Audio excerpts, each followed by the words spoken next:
आजकल बड़ा वीडियो चल रहा है सोशल मीडिया पे कि बच्चे कह रहे हैं कि मेरा दोस्त है उसको 60 नंबर ला के एडमिशन मिल जाता है, मुझे 80 नंबर ला के एडमिशन नहीं मिलता। रिजर्वेशन पे बड़ी वीडियो आ रहे हैं सर। नहीं सर, जहाँ तक मेरा मानना है जो लोग ऐसी बात करते हैं उन्हें हकीकत का कुछ नहीं पता। जो वास्तविकता है रिजर्वेशन के पीछे की, उस सोच से वो बहुत कोसों दूर है। बस वे बाहरी चीज़ें देखते हैं और ऐसे अनाप शनाप बातें करने की कोशिश करते हैं। जनरल कास्ट है सर, इन्हें मतलब 3000 साल से आरक्षण, मतलब इन्हें फुल रिजर्वेशन था और अब जा 70 साल से हमें रिजर्वेशन मिल रहा, तो इनके पेट में दर्द होने लगा जी। एसआई का हुआ था पेपर 2021 में, इतनी धांधली हुई उसमें और वो भर्ती हुई पूरी। उसके बाद लगातार अभी पेपर हुआ 2000 अभी हुआ यूपी कांस्टेबल का, उसमें भी धांधली हुई और लेखपाल का हुआ, उसमें भी धांधली है। मान लो हर जगह धांधली है। अपने झूठे झूठे वादे करती है, बाकी सरकार छात्र के एजुकेशन के स्तर पर विफल है मेरे हिसाब से। बताओ आप, मैंने बीएड किया है, 60,000 रुपये दे के बीएड किया है। इस बार बीएड वाले प्राइमरी से बाहर कर दिए, मैं क्या करूँगा बीएड का, बताइए आप। मैं हूं अशोक दास, आप देख रहे हैं दिल्ली दस्तक। ये सहारनपुर है और सहारनपुर में ये संत गुरु रविदास जी के नाम पे छात्रावास है जो सन 1952 से चल रहा है। इस छात्रावास से तमाम बच्चे निकल के अधिकारी बने और अभी भी तमाम लोग रह रहे हैं। इस छात्रावास की हिस्ट्री क्या है और किस तरीके से ये संचालित होती है, इसके बारे में हम जानेंगे। हमारे साथ हैं तमाम बच्चे जो यहाँ पे रह रहे हैं। आपका नाम क्या है? मेरा नाम सर प्रभात कुमार है। प्रभात जी हैं। प्रभात जी यहाँ के सबसे one of the senior student हैं यहाँ पे। प्रभात जी, ये छात्रावास कब से चल रहा है यहाँ पे और क्या इतिहास है इसका? सर ये 24 जुलाई 1952 से चल रहा है। रामानंद शास्त्री जी जो उस समय बाराबंकी से सांसद हुआ करते थे, उन्हीं ने ये अनुदान में दी थी जगह और उसी टाइम से 24 जुलाई 1952 से समाज कल्याण के अधीन संचालित है वो, तभी से छात्रावास ही चल रहा है। ओके, कितने कमरे हैं यहाँ पे और क्या क्या सुविधाएं हैं? सर यहाँ पर टोटल 16 कमरे हैं, उसमें एक रसोई भी है, बाकी लगभग 14 कमरों में बच्चे रहते हैं, तो लगभग 40 से 50 बच्चे यहाँ रहते हैं। तो व्यवस्था यहाँ पे यह है कि खाना सब अपना खुद का बनाना पड़ता है। जैसे रूम में 4 बच्चे रहते हैं, किसी रूम में बड़ा रूम है तो उसमें 6 बच्चे रहते हैं, तो उस हिसाब से अपना वो एडजस्ट करते हैं। और सर जो आसपास के यहाँ कॉलेज हैं उनमें बच्चों के एडमिशन है और यहाँ रहने का ये स्थान है, यहाँ रह करके पढ़ाई करते हैं बच्चे। जी, मैंने देखा छोटे लाल जी का नाम लिखा हुआ है यहाँ पे, उसकी क्या हिस्ट्री है? सर छोटे लाल जी जो लिखा हुआ है, इनके पिताजी का नाम है आईपीएस अधिकारी थे, जिन्होंने ये अपने पिताजी के नाम से यहाँ छात्रावास में लाइब्रेरी बनाने का काम किया था। उस समय यहाँ अधिकारी थे सहारनपुर में, उसके बाद ये यहाँ से ट्रांसफ़र होगा था, तो अनुदान में इन्होंने छात्रावास में दिया था। जी, आपका नाम क्या है? क्या मेरा नाम सर दिव्य प्रकाश भारती है। मैं रविदास छात्रावास में फिलहाल वर्तमान में वार्डन हूँ। रविदास दिव्य प्रकाश जी, कितना इम्पोर्टेंट है इस तरह का छात्रावास होना? कितनी मदद मिलती है स्टूडेंट्स को इस समाज की? इस समाज जो दलित रविदास समाज के लोगों के लिए है या फिर टोटल ओवरऑल एससी के लिए? इसमें सर एससी शेड्यूल कास्ट के बच्चे यहाँ रहते हैं, जो सहारनपुर किसी भी सब कास्ट के? हाँ सर, सहारनपुर, आपका मुजफ्फरनगर, शामली, अधिकतर लोग इन जिलों से यहाँ आते हैं। और जो सहारनपुर में आसपास जितने भी डिग्री कॉलेज है, इसमें ग्रेजुएशन के जो बच्चे होते हैं वे यहाँ 12th के बाद एडमिशन लेके यहाँ रहने की सुविधा उनके लिए उपलब्ध है। ये छात्रावास सभी बच्चों को फ्री निःशुल्क देता, मतलब रहने के लिए ये देता है यहाँ।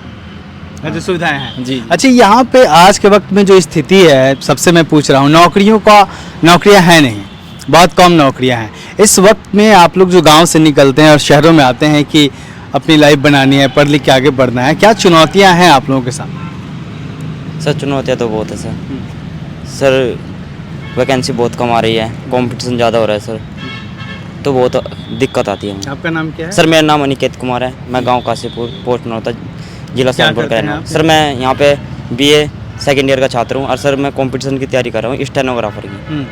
सर जैसे मैं स्टेनोग्राफर की तैयारी कर रहा हूँ, उसमें देखता हूँ सर वैकेंसी बहुत कम आती है। अभी सर मैंने फॉर्म भरा था स्टेनोग्राफर का डीएसएसबी में, सर उसमें बहुत कम वैकेंसी है। तो फिर उस चीज़ की तैयारी क्यों कर रहे हो जिससे वैकेंसी कम है? सर जिस चीज़ में हमें रुचि है वो करनी चाहिए ना सर। मुझे रुचि है स्टेनोग्राफर में, अच्छा। इसलिए मैं सर स्टेनोग्राफर ये आप क्या कर रहे हैं? सर मैं यूपी पुलिस की कर रहा हूँ, मैं तैयारी आपका नाम रेलवे की क्या भी। मेरा नाम योगेश है। सर मैंने सबसे बड़ी दिक्कत ये है, देखो अभी यूपी एसआई का हुआ था पेपर 2021 में, उसमें ये मान लो किसी के 30 नंबर कम हुए, किसी के 30 नंबर मतलब कि ऐड हुए नॉर्मलाइजेशन में। इतनी धांधली हुई उसमें और वो भर्ती हुई पूरी। उसके बाद लगातार अभी पेपर हुआ 2000 अभी हुआ यूपी कांस्टेबल का, उसमें भी धांधली हुई। और लेखपाल का हुआ, उसमें भी धांधली है। मान लो हर जगह धांधली है। ये बड़ी समस्या है। जैसे यूपी में कई पेपर लीक हुए हैं, बार बार एग्जाम रद्द हो रहे हैं, तो इससे एक जो आप जैसे लोग हैं जो तैयारी करते हैं कंपटीशन की, उनके ऊपर क्या दिक्कत प्रभाव पड़ता है? सर प्रभाव एक तो सर एज हो रही है अब, सबसे बड़ी दिक्कत तो देखो यही है। और ऊपर से फाइनेंशियल कंडीशन भी है। कुछ बच्चों की देखो कुछ की सही है, कुछ की नहीं है। अब कैसे घर वाले कर रहे हैं नहीं कर रहे हैं वो भी बात है। और वैकेंसी बस सबसे हमें तो यही लगती है सबसे बड़ी दिक्कत, जो नॉर्मलाइजेशन में जो ये प्रोसेस है, अगर आपको पता हो 2021 वाला, उसमें किसके तहत तो नंबर बढ़ाए हैं, किसके तहत कम हुए हैं, कुछ नहीं पता चला। बच्चों के मेरिट में नंबर हाई होने के बावजूद नंबर कम हुए उसमें यूपीएसआई में। ये सबसे बड़ी दिक्कत है हमारे लिए तो। और रेलवे की वैकेंसी ये देख लो 5 साल से नहीं आई, और अब आई तो 4-5 हज़ार आई एएलपी की। ओके, हाँ जी। ओके, ये सब दिक्कतें हैं। आप क्या कर रहे हैं? सर मैं कॉम्पिटिटिव एग्जाम की तैयारी कर रहा हूँ। तो जो स्थिति है, जो सरकार बनी थी, मोदी जी प्रधानमंत्री बने थे, 2 करोड़ नौकरियों की बात कही गई थी, लेकिन वैसा हुआ नहीं है। ऐसे में आप जैसा यूथ जो नौकरी के भरोसे गांव से आकर शहर रहता है, ऐसे छात्रावास में रहकर पढ़ाई करता है, वो क्या सोचता है? सर कोशिश तो ये रहती है कि वो सरकारी नौकरी ले ले। उनकी आर्थिक स्थिति भी सही नहीं है, अगर सरकारी नौकरी ले लेगा तो उनकी आर्थिक स्थिति सही होने की चांस है कुछ, इसलिए वो गांव से शहर में आता है पढ़ने के लिए, और तैयारी इसलिए करता है कि उनकी आर्थिक स्थिति सही हो सके। चुनाव का वक्त है, सरकारों से एक छात्र के तौर पे एक जो नौकरी पाने की लाइन में खड़े हैं आप लोग, जी क्या कहना चाहेंगे, क्या चाहते हैं आप लोग? सरकार से यही गुजारिश है कि वो नौकरी निकाले।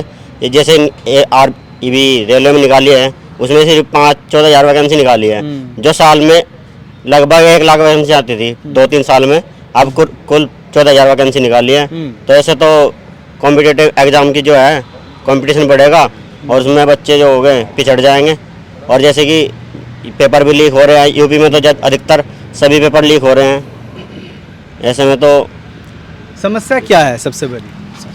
सर सबसे बड़ी समस्या यही है कि मतलब आपका नाम बता दो। मेरा नाम सुमित कुमार, मैं बीएससी के अंतिम वर्ष का छात्र हूँ। अच्छा, आप किस चीज़ की तैयारी कर रहे हो, क्या बनना चाहते हो? सर सीजीएल की तैयारी कर रहा हूँ। क्या बनना चाहते हो? तो सर अभी तो सर मैंने डिसाइड नहीं करा, लेकिन मैं सीजीएल क्रैक करना चाहता हूँ। सीजीएल क्या होता है? सर एसएससी कंडक्ट कराती है इस एग्ज़ाम को। अच्छा, नहीं मुझे नहीं पता ना, मैं जी। आपसे समझ लिया। जी। हाँ ठीक है। तो सर समस्या तो सर यही है कि मतलब वैकेंसियाँ बहुत कम आ रही हैं, तो मतलब बच्चों के हिसाब से नहीं मिल पा रही हैं जितने बच्चे चाह रहे हैं। कि सभी बहुत बच्चे तैयारी कर रहे हैं हमारे भारत में, तो वैसे भी मतलब बहुत बच्चे पढ़ रहे हैं और जनसंख्या बहुत ज़्यादा है, तो उसके हिसाब से वैकेंसी नहीं आ रही है। नहीं आ रही है। तो जब वैकेंसीज नहीं आ रही है तो ऐसे में होगा क्या आने वाले दिनों में, अगर नौकरी नहीं मिलती है या फिर जिस तरीके से आप लोग चाहते हैं?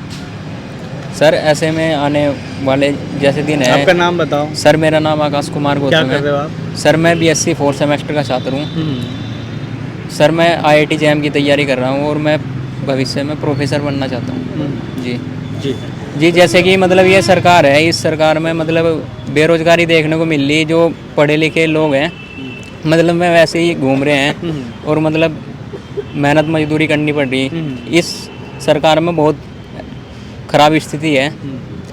एक युवा के तौर पे आप लोग किसी की भी सरकार आए, चाहे मोदी जी प्रधानमंत्री बन जाए, चाहे राहुल जी प्रधानमंत्री बन जाए, उससे एक छात्र को कोई फ़र्क नहीं पड़ता, लेकिन एक छात्र के तौर पे आप लोग क्या चाहेंगे कि जो नई सरकार बनेगी चुनाव के बाद, उसको क्या ध्यान देना चाहिए? सर छात्र की सबसे बड़ी समस्या तो बेरोजगारी है। अगर रोजगार मिल जाए तो सब कुछ हासिल कर सकता है एक छात्र। अच्छा, एक बात कही जा मीडिया पे कि बच्चे कह रहे हैं कि मेरा दोस्त है, उसको 60 नंबर ला के एडमिशन मिल जाता है, मुझे 80 नंबर ला के एडमिशन नहीं मिलता। रिजर्वेशन पे बड़ी वीडियो आ रहे हैं सब। नहीं सर, जहाँ तक मेरा मानना है, जो लोग ऐसी बात करते हैं उन्हें हकीकत का कुछ नहीं पता।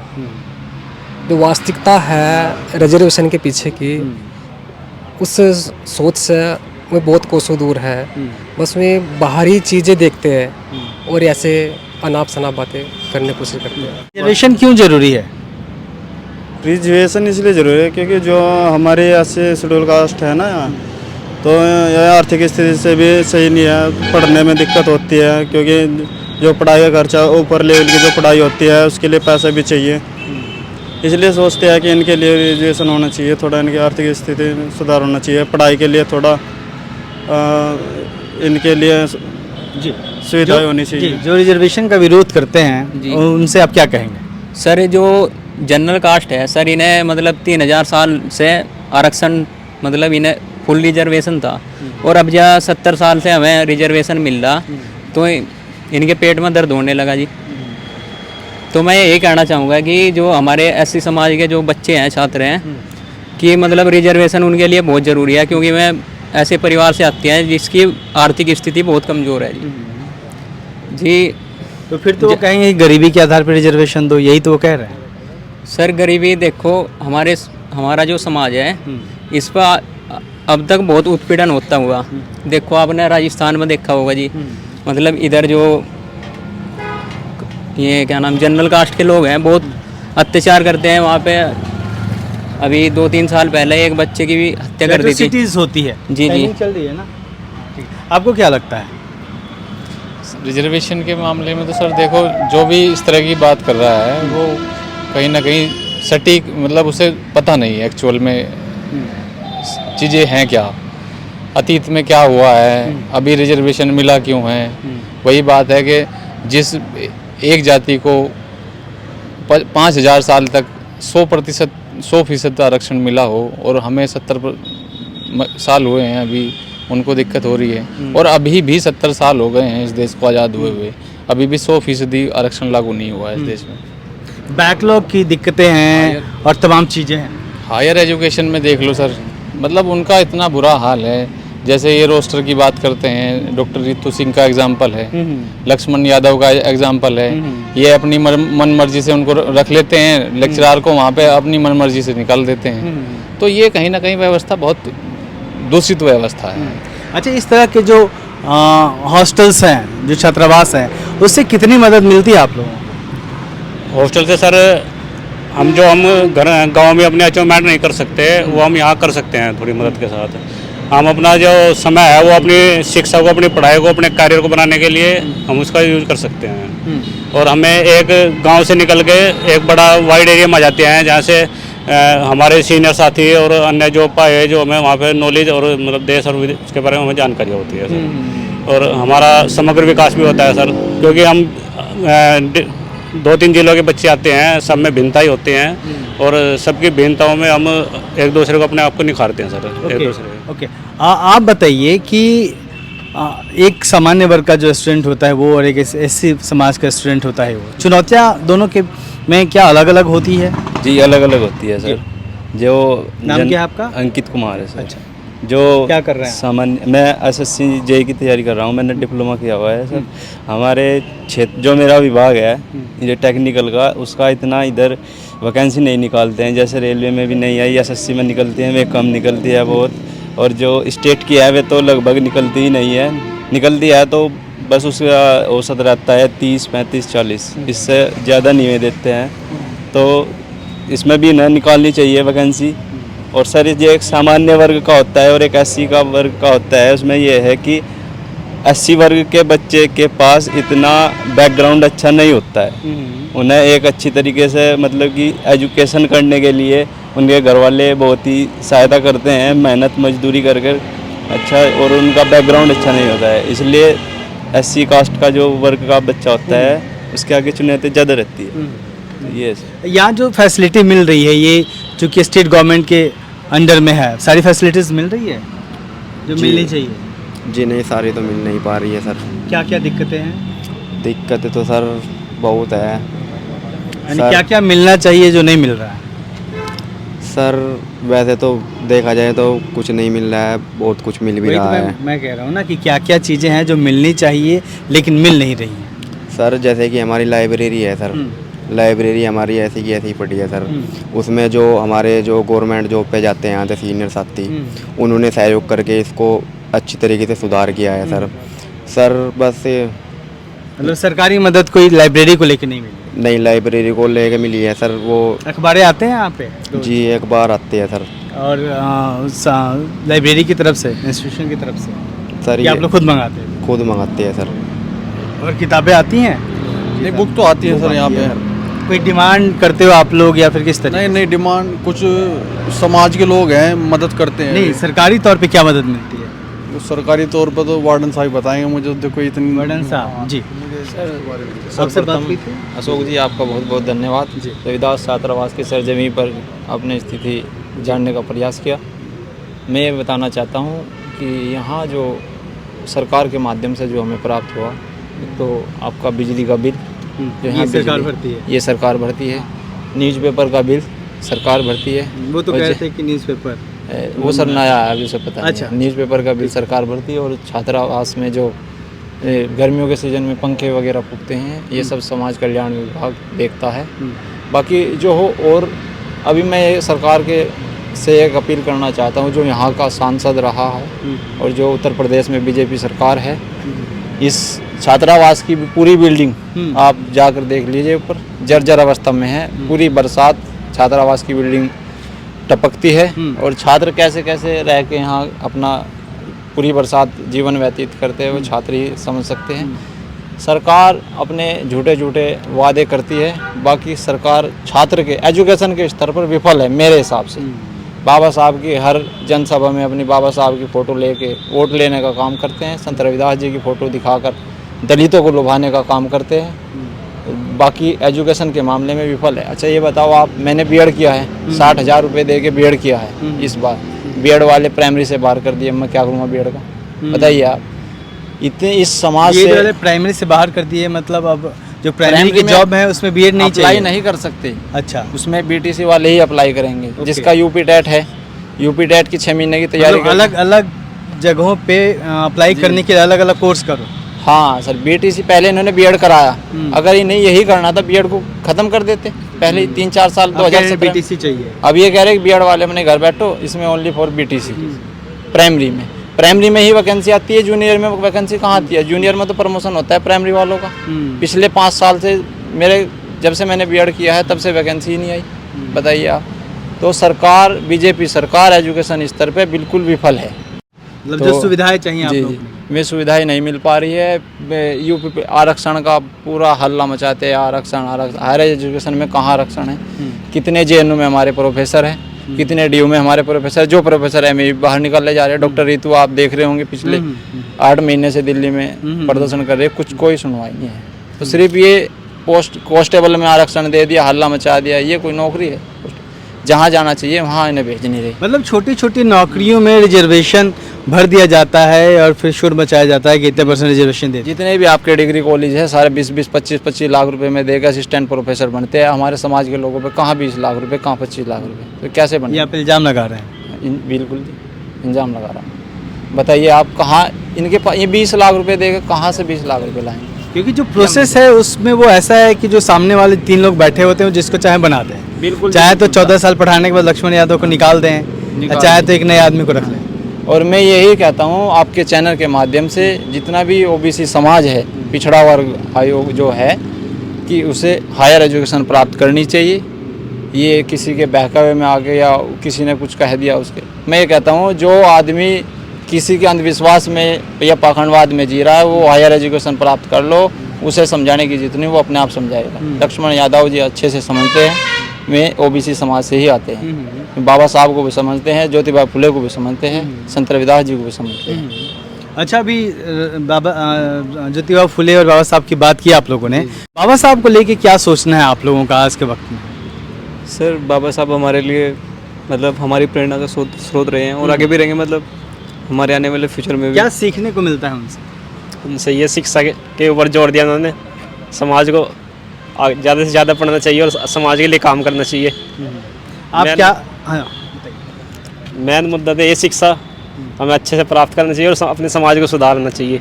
आप क्या करना चाहते हैं? जैसे यहाँ से पढ़ के जाएंगे आप, अगर नौकरी मिलती है और सफल होते हैं जीवन में। तो क्या पुराने जो स्टूडेंट है यहाँ से निकल के गए आते हैं, हेल्प करते हैं? करते हैं सर हेल्प। जो पुराने स्टूडेंट यहाँ निकलते हैं, सीनियर लोग हमारे, वे हमारी हेल्प करते हैं। जो चाहिए वो हम उनसे मंगा सकते हैं, और हम भी आगे यही प्रक्रिया करते रहेंगे। अगर हमारी नौकरी लग जाए तो हम भी दूसरों की सहायता करेंगे और समाज को आगे बढ़ाएंगे।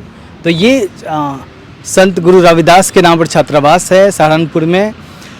लेकिन जिस तरीके से बता रहे हैं स्टूडेंट की जो बेसिक सुविधाएं हैं, जो भवन है वो काफ़ी जर्जर है, बरसात के दिनों में काफ़ी दिक्कत होती है।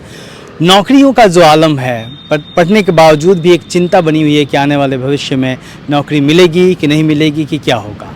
लेकिन इस तरीके के छात्रावास निश्चित तौर पे एक सहारा होते हैं। यहीं से छात्र गढ़े जाते हैं और आगे बढ़ते हैं, जीवन में सफल होते हैं। इनकी स्थिति ही अगर लचर हो जाए तो फिर क्या होगा। सहारनपुर से मैं अशोक दास, दलित दस्तक।